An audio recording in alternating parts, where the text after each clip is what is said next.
سلام زخبركم تخاتلتي مدب سبورت سينما سمرة أبزز لكم سلام انتعنا نمنيلكم نلومي أب تاريخ بريمير ليج تذكرتي زخنا في تأميتات قد أمينا كنقربلكم ميشم أب كعصو أجري بقفي احتماري حكات أنيحكا كاب دحري تبقيسكا معوات ويون معرب زخنا وتسيت مززام أبزلو هموت قد أزيو تذكاريو نلومي أب تاريخ بريمير ليج كاب دحري تبقيسا نستعوتا غانتاتات نزنبرة أهنت أي قد أمن زي تتبيتا وتسيتن قدامو شعتيل ناس تقصناين تذكرت قطمات كان أربالكم إنا بوغنكم دما نحنا زي تقصنايو كال سلازلو اتعدل نعخم نمهاب أبناي كومنت بوتا اتنسترفا خد قتلوان نلابو ناب مولو تحستو كنسكركم قدامي تقطم بحموشت لكاتيت كلتشحن عصر تحدن أب مونغو نيوكاستل يونايتدن أرسنال نستزازمه 4-4 وتسيت اوتا اتتصوتا أب ميدا نيوكاستل أب سينت جيمس باركيو تخيدو أرسنال أب تقوان نوانجا بريمير ليج تقال زنبرت غانتا أنيرا نتتصوتي كم سيس فابريغاسن روبين فان بيرسن حقيفة أب مجمرتا ناي تتصوتا نيوكاستل بزي محرت كتزنبو ميا جميرا أب 4-4 كاليت ناي تتصوتا تيو وولكوت نمغارجا شتوتات أرسنال كفيتو بدحريو يوهان جارو أب سالساي دقيق كال ايتي شتو روبين فان بيرس دما أب 10 دقائق كلتا شوطات بموسخ تتصوتا أب 3 دقائق 4-0 أرسنال كتمرح جميرا دقفتي نيوكاستل تسفا قريتهم كاب ستاديوم كواتو جميرهم تتصوتا وردت نيوكاستل مبر كاب دحري تبقيسكا عوت مركاب فتسيمو أب حلم كوين برن أب كالاي إبرا أب 5 دقائق تتصوتاي أرسنال أبو ديابي نتتصوتاي نيوكاستل جوي بارتن بمدفو بقيح كارد كاب ميدا تسوقيقو إذن أرسنال بعصر تتصوت تراي كتصوتا قديدوا ني نيوكاستل كاب تزنبرتو ودكت ناب عود زي كونس نيشتي ناي تسفا جورا كهبات رايو دحر تقيح كارد زغصله نيوكاستل هيوت زرأت مسيلا اب 68 دقيق جوي بارتن بفصم قلاع مانت بينالتي كيك فلامي تشتو امزغيبو اب 75 دقيق دما ليون بيست كاليت شتو بموسخ نزنبره وصيت ناب 4 بخلت اصببو اب 83 دقيق نيوكاستل كالاي فصم قلاع رخيبا بارتن دمان سالسيت شتو بممزغاب نوصيت ناب 4-3 قيرو استاديوم اندغنا هيوت زريو دغفتي بحيال دمصي نغانتوم كتبابعو جميروم اتاناي تاريخ شتو جن اب 87 دقيقه تمزغيبا حد تصاوتاي ارسنال كعسو اب غزات لداتوم كلغس كبل اتا كعسو ناب وسن ناي تساصون دو يلو زنبره تخلخلاي نيوكاستل تشيك تيوتي بصيحه نسو دما بزدنق قلطافن حيلن نتا كعسو ناب شتو بمقيار تاريخاويت معرز غبره شتو امزغيبو زي صوتا اب تاريخ بريمير ليج كاب 4-0 ناب معر 4-4 استزازمولو كوينو تمزغيبلو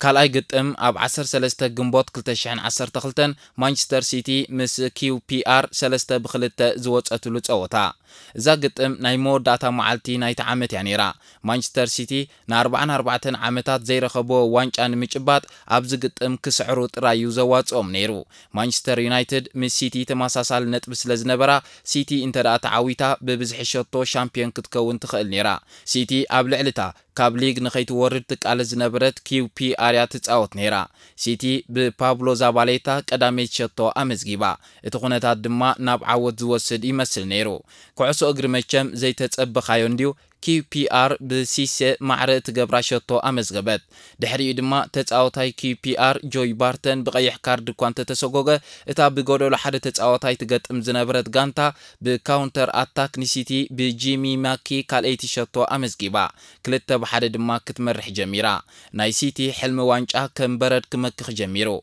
مدوب غزي صوتا توديو ناب ناي موسختا دقايق تسغاغره حموشته توسخ دقايق دما توهبه اب 92 دقيق تغيرو زاتوه ايدين زيكو برئسو معرز غبره شتو امزغيبو ات ساعات 93 دقيقن 20 كاليتن كر انكلو سيرجيو اغويرو كعسو تقبيلو ناب وشت ساصون دحر مئتاو نحلاو لدات بمدهلال ناي شتو عوت امزغبه اذا شتو نسيتي وانچا بريمير ليج تعتر زبق عطراي زيكونت اب تاريخ تليك كاب زنبرت ناي هنطينت هموتات زلعلت كوينا تمزغيبالا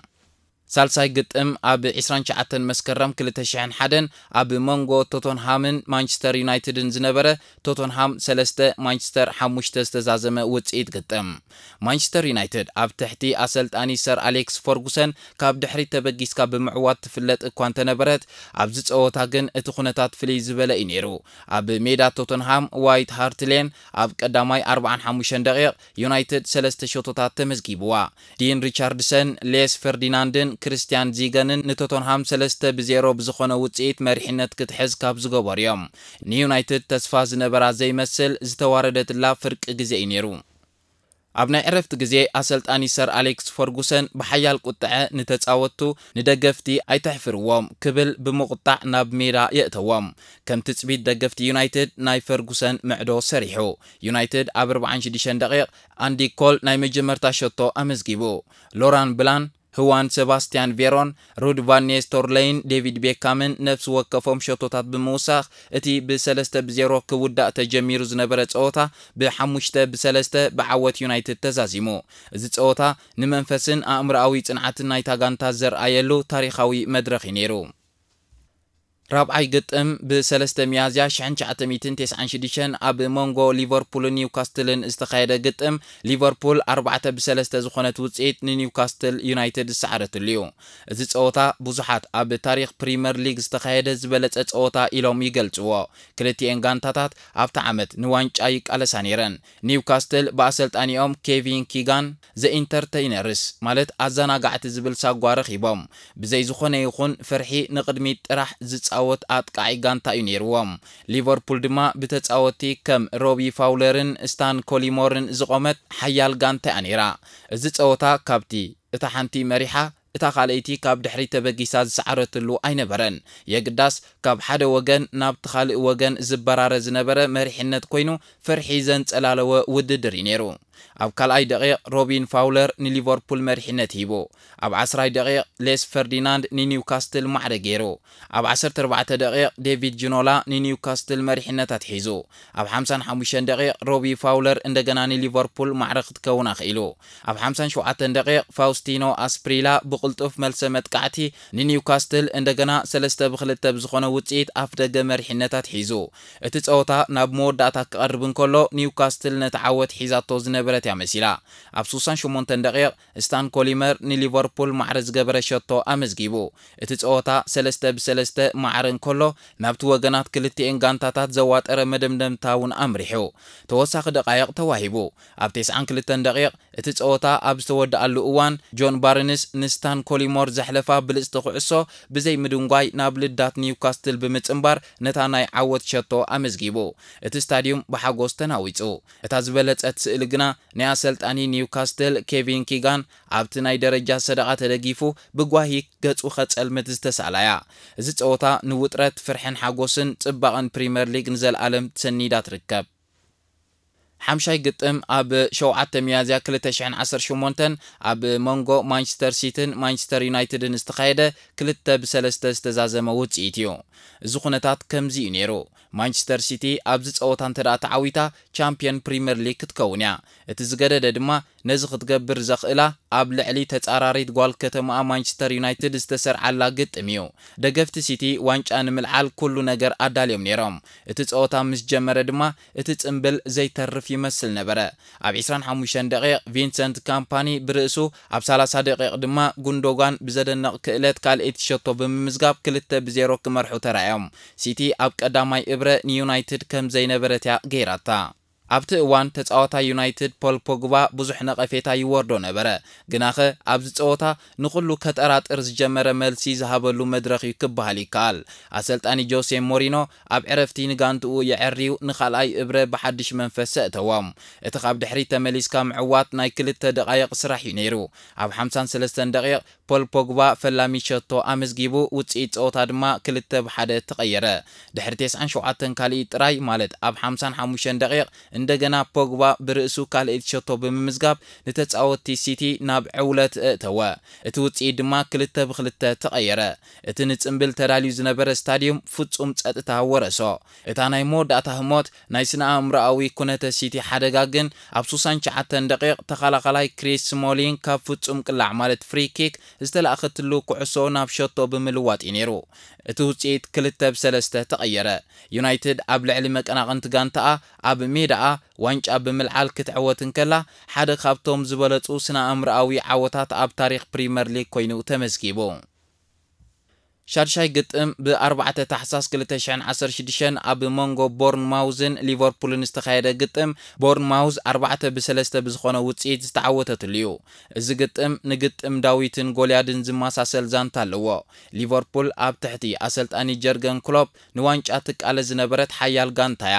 ቦርንማውዝ ግና ኣብ ሊግ ንኽትጸንሕ ትቃለ ዝነበረት ንእሽቶ ጋንታ እያ ከም ትጽቢት ብዙሓት ድማ ሊቨርፑል ብሳዲዮ ማነን ዲቮክ ኦሪጊን ኣብ 22 ደቂቕ 2-0 ክትመርሕ ጀሚራ ቦርንማውዝ ብፍጹም ቅላዕ ሓንቲ ሸቶ እኳ እንተመለሰት ኤምሬቻን ብዘደንቕ ሸቶ ንሊቨርፑል 3-1 ብዝኾነ ውጽኢት መሪሕነታ ኣደልደሎ እቲ ግጥም 75 ደቂቕ ከም ዝበጽሐ የርኢ ነይሩ እቲ ጸወታ ዝተወደአ ይመስል ነይሩ ኣሰልጣኒ ቦርንማውዝ ኤዲ ሃው ንሪያን ፍሬዘር ቀይሩ ብምእታው ንምሉእ ጸወታ ቀየሮ ከም ውጽኢቱ ኣብ 76 ደቂቕ ፍሬዘር ሸቶ ኣመዝጊቡ 3-2 ኾነ እቲ ጸወታ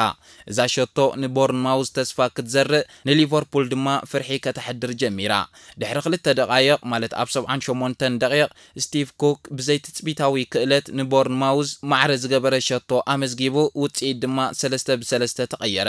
ንእሽቶ ስታዲየም ብድምጺ ደገፍቲ ተናዊጹ ናይ መወዳእታ ኣገራሚ ህሞት ግን ኣብ ተወሳኺ ደቂቕ እዩ ተፈጺሙ ተጻዋታይ ቦርንማውዝ ዝሓዛ ኩዕሶ ሓላውልዳት ሊቨርፑል ክምንጥሎን ከሎ እቲ ካብ ቸልሲ ብልቓሕ ዝመጸ ናታን አኬ ነታ ኩዕሶ ናብ ሸቶ ብምቕያር ንቦርንማውዝ ኣብ ታሪኻ ዘይርሳዕ 4-3 ዓወት ከተመዝግብ ገበራ ሻውዓይ ግጥም ብ21 መስከረም 2014 ኣብ ሞንጎ ሌስተር ሲቲን ማንቸስተር ዩናይትድን ዝተኻየደ ሌስተር ሲቲ 5-3 ዝተዓወተትሉ ግጥም እዩ ሌስተር ሲቲ ሓዳስ ናብ ፕሪምየር ሊግ ዝሰገረት ጋንታ እያ ነይራ ንማንቸስተር ዩናይትድ ምግጣም ድማ ኣብቲ ሊግ እንቋዕ ብድሓን መጻእኩም ዝበሃለሉ ዝኸበደ ፈተና እዩ ኣብቲ እዋን ዩናይትድ ከዋኽብቲ ተጻወቲ ከም በዓል አንሄል ዲ ማርያ ራዳሜል ፋልካኦን ዋይን ሩንን ዝኣመሰሉ ተጻወቲ ዝሓቆፈት እያ ነይራ ከም ትጽቢት ብዙሓት ዩናይትድ ቀልጢፋ ነቲ ጸወታ ተቋጻጺራቶ ሮቢን ቫን ፐርሲን አንሄል ዲ ማርያን ብሸቶታቶም 2-0 ብዝኾነ ውጽኢት መሪሕነታት ሒዞማ ነይሮም ሌስተር ብሊዮናርዶ ኡለዋ ሓንቲ እኳ እንተመለሰት አንድረ ሄራራ ንሳልሰይቲ ሸቶ ዩናይትድ ኣመዝጊቡ እቲ ጸወታ ኣብ 57 ደቂቕ 3-1 ኮይኑ ሓንቲ ሓዳስ ጋንታ ኣብ ልዕሊ ከም ዩናይትድ ዝበለት ሓያል ጋንታ ካብ ከም ዝበለ ኩነታት ክትምለስ ፈጺሙ ዘይሕሰብ ነይሩ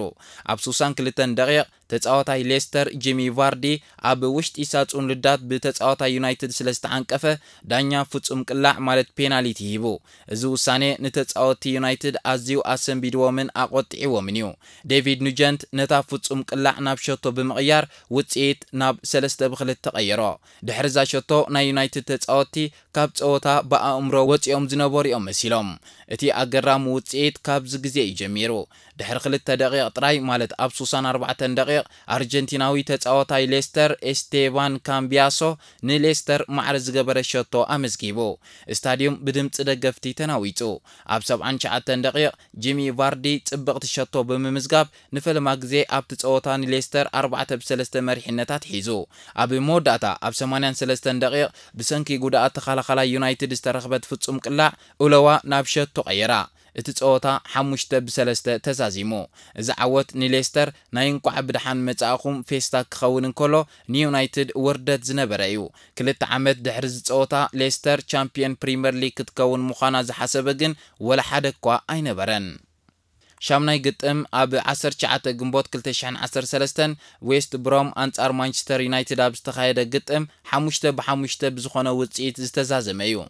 እዚ ንናይ ሰር ኣሌክስ ፈርጉሰን መበል 1500 ናይ መወዳእታን ፀወቱ ከም ኣሰልጣኒ ማንቸስተር ዩናይትድ ነይሩ ዩናይትድ ቅድሚ እዚ ፀወታ ቻምፒየን ምዃና ኣረጋጊፃ ነይራያ ስለዚ እዚ ፀወታ ናይ ክብርን ስንብታን እምበር ናይ ውድድር ኣይነበረን ዩናይትድ ነዚ ፀወታ ንኣሰልጣኒኣ ብዓወት ከተፋንዎ ከም ዝደለየት ብምርኣይ ፀወታ ኣጀሚራ ኣብ 30 ደቂቃ ጥራይ ብሺንጂ ካጋዋን ኣሌክሳንደር በትነርን ሓንቲ ድማ ናብ ገዛእ ልዳት ዝተመዝገበ ሸቶን 3-0 መርሒነት ሒዛ ዌስት ብሮም ሓንቲ እኳ እንተመለሰት ዩናይትድ ብሮቪን ባምፐርስን ሃቪየር ሄርናንደዝን ሸቶታት ብምውሳኽ እቲ ፀወታ 5-2 ኮይኑ ኩሉ ነገር ውዱእ ዝመስል ናይ ስንብት ዓወት ይመስል ድማ ነበረ ኣብ ካልኣይ እብረ ኣሰልጣኒ ዌስት ብሮም ሮሜሉ ሉካኩ ዝተባሃለ ካብ ቸልሲ ብለቃሕ ዝመፀ መንእሰይ ተፃወታ የእትዩ እቲ ን11 ደቃይቕ ዝተፈጸመ ድራማ ዝመስል ትርኢት ድማ ታሪኽ ናይ ዝሓያላት ቃዓይ ዝጀመረሉ ነይሩ ኣብ 81 ደቂቕ ሉካኩ ንመጀመርታ ሸትኡ ኣመዝጊቡ ውጽኢት ድማ 5-3 ኮነ ኣብ 81 ደቂቕ ዩሱፍ ሙሉምቡ ካልአይቲ ሸቶ ብምውሳኽ ነቲ ውጽኢት ናብ 5-4 ተቐየሮ እቲ ናይ ስንብታ ጽምብል ናብ ውጥረት ተቐየረ ኣብ 86 ደቂቕ ድማ ሮሜሉ ሉካኩ ንሳልሳይ ግዜ ሸቶ ብምምዝጋብ ሃትሪክ ብምስራሕ ነቲ ፀወታ 5-5 ቀየሮ ንመጀመርታ ግዜ ኣብ ታሪኽ ፕሪምየር ሊግ 5-5 ውጽኢት ዝተረኣየሉ ፀወታ ድማ ኮይኑ ተመዝጊቡ ታሽዓይ ግጥም ብክልተ ግንቦት 2016 ኣብ ሞንጎ ቸልሲን ቶተንሃምን ዝተኻየደ ግጥም 2-2 ዝተዛዘመ ውጽኢት እዩ እዚ ፀወታ ብዛዕባ ቸልሲን ቶተንሃምን ኣይነበረን ብዛዕባ ሌስተር ሲቲ እዩ ነይሩ ሌስተር ዋንጫ ንምዕታር ኣብ ምጥርጣርያ ነይራ እንተዳ ቶተንሃም ኣብ ፀወታ ተዓዊታ ተስፋ ናይ ዋንጫ ክህልዋ እዩ ነይሩ እንተዳ ማዕረ ወፂያ ወይ ተሳዒራ ግን ሌስተር ሲቲ ብዘይ ምጽዋት ቻምፒየን ክትከውን እያ ቶተንሃም ንፈለማ እዋን ኣብ ሜዳ ቸልሲ ማለት ስታንፎርድ ብሪጅ ድሕሪ 1990 ንፈለማ እዋን ክትስዕር ትደሊ ነይራ ቶተንሃም ነቲ ፀወታ ተቆጻጺራቶ ብሄሪ ኬንን ሁንግ ሚን ሶንን 2-0 ብዝኾነ ውጽኢት መሪሕነት ሒዛ ነይራ ዋንጫ ናይ ምዕታር ተስፋ ድማ ልዑል ነበረ ኣሰልጣኒ ቸልሲ ኣብ ካልኣይ እብረ ነቲ ኣብቲ ዓመት ኣብ ጽቡቕ ቁመና ዝነበረ ኤዲን ሃዛርድ ኣብ 58 ደቂቕ ቀይሩ የእተዎ ጋሪ ኬሄል ንቸልሲ ናብ ፀወታ ዝመለሰ ሸቶ ኣመዝጊቡ ፀወታ ድማ 2-1 ተቐየረ እቲ ፀወታ ብቁጥዐን ብሕጊ ጥሕሰትን መሊኡ ዳኛ ብዙሕ ብጫ ካርድ ክዕድል ጀሚሩ እቲ ውጽኢት ግና ኣብ 83 ደቂቕ ይመጽዩ ኤዲን ሃዛርድ ንሙሉእ ዓመት ዘይገበሮ ጥበብ ኣርእዩ ኩዕሶ ካብ ማእከል ሜዳ ሒዙ ብምኻድ ንተኸላኸልቲ ቶተንሃም ሰንጢቑ ኣብ መወዳእታን ሓላዊ ውድድራት ብዘደንቕ ብቕዓት ሸቶ ኣቁፀረሉ እታ 2-2 ዝተመዝገበ ሸቶ ንቸልሲ ማዕረ ጥራይ ዘይኮነስ ንሌስተር ሲቲ ቻምፒየን ፕሪምየር ሊግ ገይራታያ ኣብ ከተማ ሌስተር ብምዃን ውጽኢት ዝጽበዩ ዝነበሩ ተጻወቲ ልዕልቶም ኣብ ሜዳ ኮይኖም ዝጻወቱ ዝነበሩ ተጻወቲ ዝያዳ ይምልከቶም ከም ዝነበረ ይፍለጥ ክቡራት ተኸታተልትና ፕሪምየር ሊግ ሸቶታ ጥራይ ዘይኮነስ ታሪኽ ተስፋ መስበርቲ ልቢ ጅግንነትን ውድቀትን ዝፍጠረሉ መድረኽ እዩ ክሳብቲ መወዳእታ ፀወታ ብፊስካ ናይ ዳኛ ዝዛዝም ኣብ ፕሪምየር ሊግ ሓደ ነገር ጥራይ ይርጎጽ ኣብ ፕሪምየር ሊግ ኩሉ ነገር ይከኣል እዩ ተኸታተልትና ድማ ንዝተረፈ ካልእ ትዝክርዎ ግጥማት ኣብ ናይ ኮመንት ቦታ ኣስፍሩልና ኣብ ቀጻሊ ብኻልእ ትሕዝቶ ክንራኸብ ኢና ሰሰናዩ